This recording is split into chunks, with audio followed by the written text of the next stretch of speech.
A turma de Assad judeu e os odiadores de judeus estavam a todo vapor esta semana, aproveitando ao máximo o fato de estarem aqui em Israel, o principal gatilho do mundo para transtorno obsessivo-compulsivo.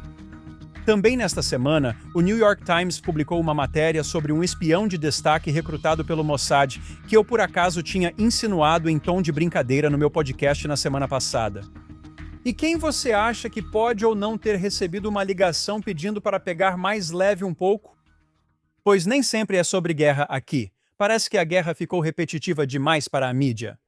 Para eles, isso significa que ficou entediante. E pior, eles não conseguem encaixar isso em uma narrativa. Eles buscam outras formas de te manter preso. Mas tudo se conecta no final, e vamos ver isso hoje.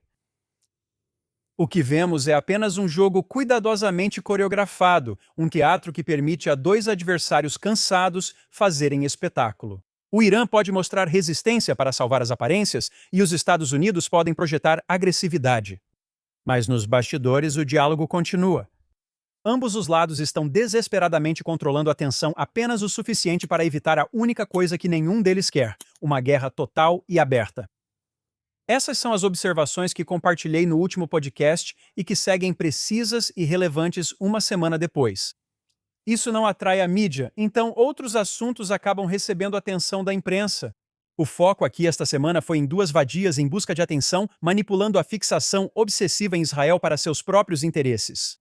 Um deles era um influenciador de redes sociais meio bobo, que influenciadores pró-Israel e judeus acharam que seria útil levar para Israel e postar conteúdo com ele lá, alegando que isso ajudaria Israel. A geração mais jovem está sendo bombardeada com narrativas negativas e retratos de Israel como entidade diabólica.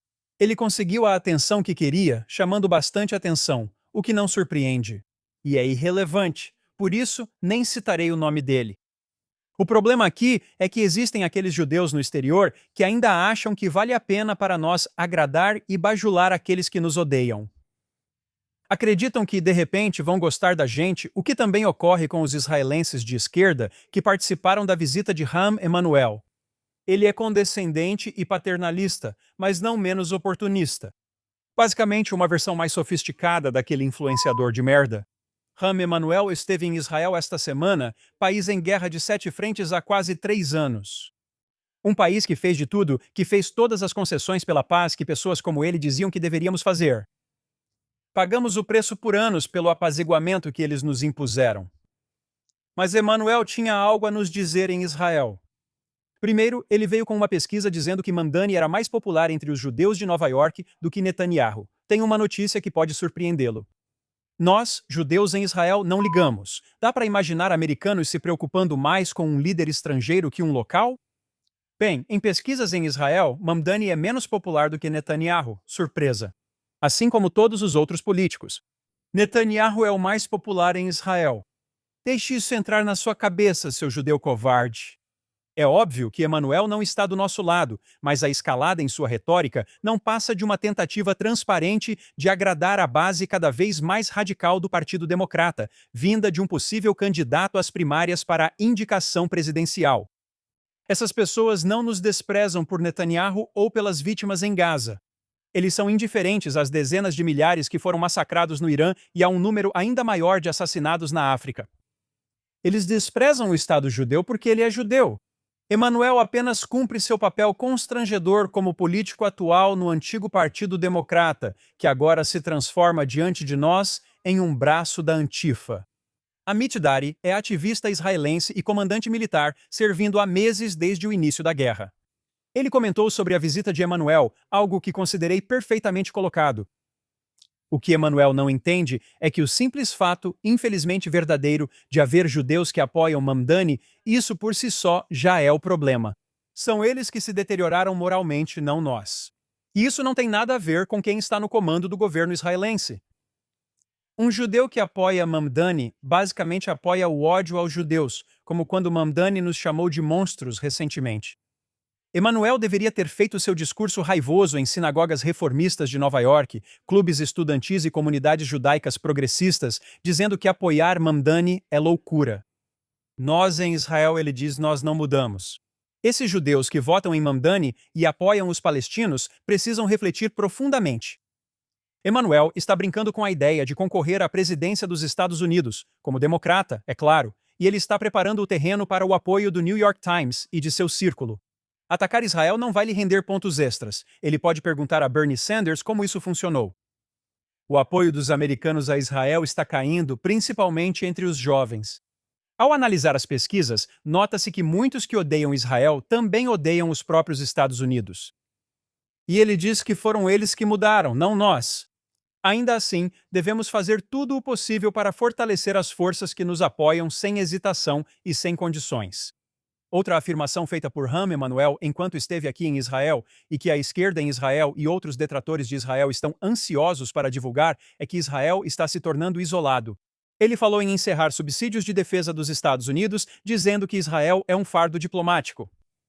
Dov Francis é um financista israelense-americano que conecta o capital do Vale do Silício à inovação tecnológica de Israel. O sócio fundador do Group 11, ele administra mais de 1,4 bilhão de dólares em ativos, colocando-o à frente de um dos fundos de capital de risco de melhor desempenho nos Estados Unidos. Ele também é conselheiro oficial do primeiro-ministro de Israel em IA, liderando as iniciativas estratégicas de IA do país. Uma apresentação recente dele em uma conferência de investidores europeus reflete melhor a posição real de Israel do que qualquer coisa que um manipulador como Emanuel possa inventar.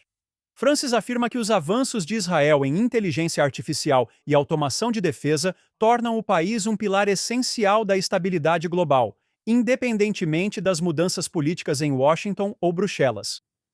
Francis alertou investidores e líderes europeus de que o mundo caminha para um grande conflito global. Ele afirmou explicitamente: Israel é o seu melhor parceiro diante da Terceira Guerra Mundial. Ele pediu que as nações europeias deixem de depender de conceitos antigos de segurança e invistam em tecnologia e armamentos israelenses. Ele argumenta que, como as inovações israelenses são ativamente e rigorosamente testadas em cenários reais de combate intenso, elas fornecem os mecanismos de defesa necessários para proteger as fronteiras europeias e a soberania nacional atualmente. Mostrando a tecnologia israelense não apenas como plataformas de software comercial, mas como infraestrutura global essencial para nações democráticas. Essa postura ousada e sem filtros reflete a tese que ele defendeu em plataformas globais, que a inovação tecnológica, especialmente em IA, defesa e automação, está diretamente ligada à sobrevivência nacional e à estabilidade regional. E a Alemanha entende isso. Mas eles enfrentaram problemas surpreendentes e inesperados. O fabricante de carros alemão, Volkswagen, que todos conhecemos, está em uma profunda crise econômica e enfrentando uma forte concorrência do mercado chinês. E eles haviam planejado fechar sua fábrica na cidade de Osnabrück até 2027. Para salvar os empregos de aproximadamente 2.300 funcionários, a diretoria da Volkswagen entrou em negociações avançadas e até assinou um memorando de entendimento com a empresa israelense Rafael.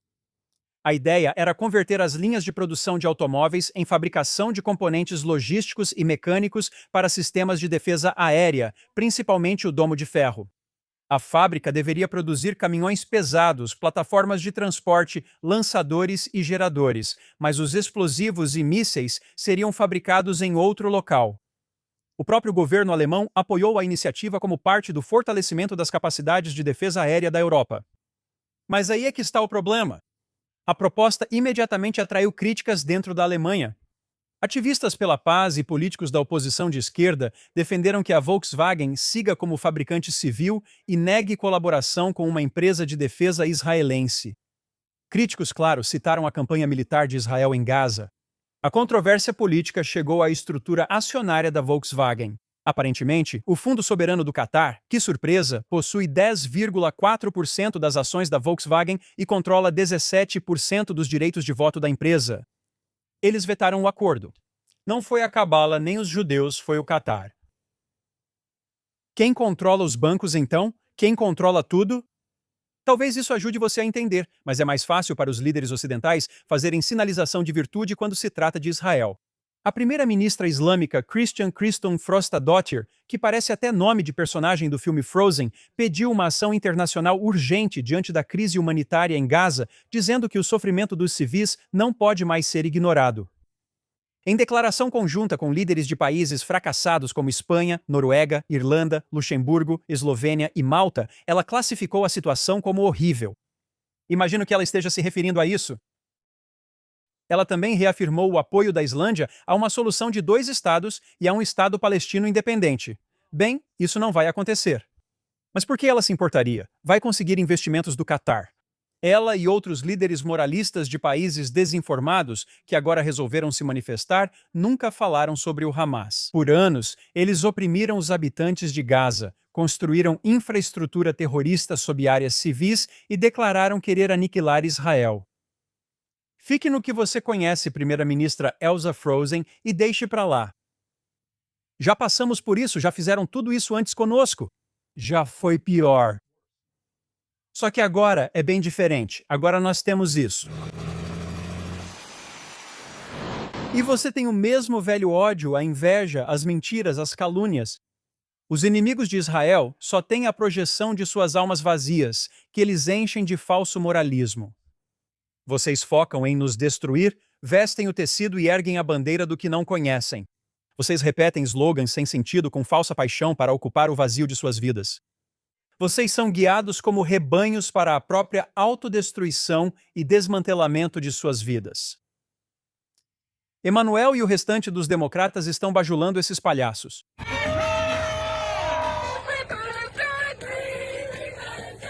Sim, os sionistas são racistas. Enquanto isso, nenhum judeu é cidadão da Autoridade Palestina, Jordânia, Arábia Saudita e outros países árabes. Os sionistas são racistas. Sob domínio árabe, judeus não podiam rezar em Jerusalém. Os sionistas são racistas, porém, o único país do Oriente Médio onde a população cristã cresceu foi Israel. Os sionistas são colonizadores. Abrimos mão do Sinai, Gaza, Judeia e Samaria para os árabes. Os sionistas são assassinos. Enquanto isso, o único lugar de onde não saem refugiados é Israel. Os sionistas são terríveis. Enquanto isso, o único lugar onde gays podem viver livremente é em Israel. Existem 50 países muçulmanos e nenhum é democrático. Mesmo no dia judaico mais sagrado, com tudo fechado em Israel, os árabes ainda podem viajar pelo país, pois ninguém é incentivado a se assimilar e não fazemos proselitismo. Há mais de 1 bilhão de muçulmanos, mais de 1 bilhão de cristãos e 15 milhões de judeus. Então já chega, deixem a gente em paz. Nós saímos dos países árabes e da Europa, libertamos vocês de sua fixação doentia por nós. Vocês ficam jogando na cara que fomos expulsos de 109 países diferentes. Tudo bem, ok. Mesmo aqui, num país do tamanho de Nova Jersey, vocês não nos deixam em paz e continuam obcecados por nós. Nós não atacamos ninguém que não tenha nos atacado primeiro. Eles se sentem tentados justamente pelo fato de sermos pequenos em tamanho e em número. E Israel é forte por causa da convicção. Nossa firmeza e nossa crença em nossa identidade, nosso passado, nossa convicção religiosa, a força de nossas famílias, nosso senso dos fundamentos da civilização, família, religião e nação. Tudo o que pessoas como Emanuel e apoiadores de Mandani não têm. Eles acham propósito no que não faz sentido, manipulado por outros. Às vezes, tudo se resume a uma postagem como esta. Diz tudo o que você precisa saber para entender. O mesmo ocorre em Israel, onde há 2 milhões de cidadãos árabes. E como eu disse, o único país do qual muçulmanos e árabes cristãos não estão fugindo, não estão migrando para a Europa, é Israel. Isso deveria ser o melhor indicativo do que realmente está acontecendo aqui. Enquanto alguns falam de isolamento, a realidade no local é bem diferente. Neste momento, uma enorme onda azul está varrendo a América Latina, mudando fundamentalmente o cenário político da região. O pilar desse movimento é o presidente da Argentina, Javier Milei, que introduziu uma importante estrutura regional chamada Acordos de Isaac. Inspirada nos Acordos de Abraão, essa estrutura está unindo governos pró-Israel em toda a América Central e do Sul por meio de cooperação econômica, tecnológica e antiterrorismo compartilhada. Países como Equador, Costa Rica, Colômbia, Honduras e até mesmo Venezuela estão trabalhando ativamente para restaurar e aprofundar seus laços com Israel. As nações latino-americanas estão vendo cada vez mais Israel como um parceiro estratégico indispensável para a inovação em alta tecnologia, agricultura, gestão de recursos hídricos e defesa. Enquanto instituições da Europa Ocidental ficam na retórica, a Europa Oriental e Central constrói discretamente forte estratégia geopolítica com Israel. Isso é respaldado por uma profunda cooperação trilateral entre Israel, Grécia e Chipre, focada em conectividade regional, compartilhamento de inteligência e infraestrutura energética crítica, como o gasoduto East Med Poseidon. Talvez a mudança mais significativa esteja acontecendo agora com a Ásia, envolvendo Índia, Japão, Filipinas, Singapura, Tailândia e Vietnã, enquanto silenciosamente abre novos canais econômicos com nações fundamentais como a Indonésia. Como o primeiro-ministro Netanyahu observou recentemente, vários países estão silenciosamente expandindo seus laços com Israel por causa de um dos fundamentos das leis da geopolítica, o cultivo constante da força. Os países não se aliam a Israel por caridade. Eles buscam parceria porque a vantagem tecnológica, militar e econômica de Israel é totalmente incomparável.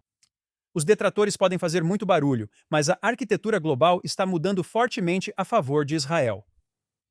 Na semana passada, como mencionei, eu disse o seguinte. O que tivemos, porém, foi a segunda vinda de Ahmed Ahmadinejad. Diziam que ele tinha sido morto, mas lá estava ele no funeral. Talvez ele tenha sido enviado do inferno para escoltar Khamenei. Aquele mesmo Ahmed Ahmadinejad que de alguma forma ainda está vivo. Será? Eu me pergunto. É assim, no entanto, que Israel encontra seus espiões onde você menos espera. Podem ser jornalistas aleatórios ou membros da flotilha, manifestantes contra Israel.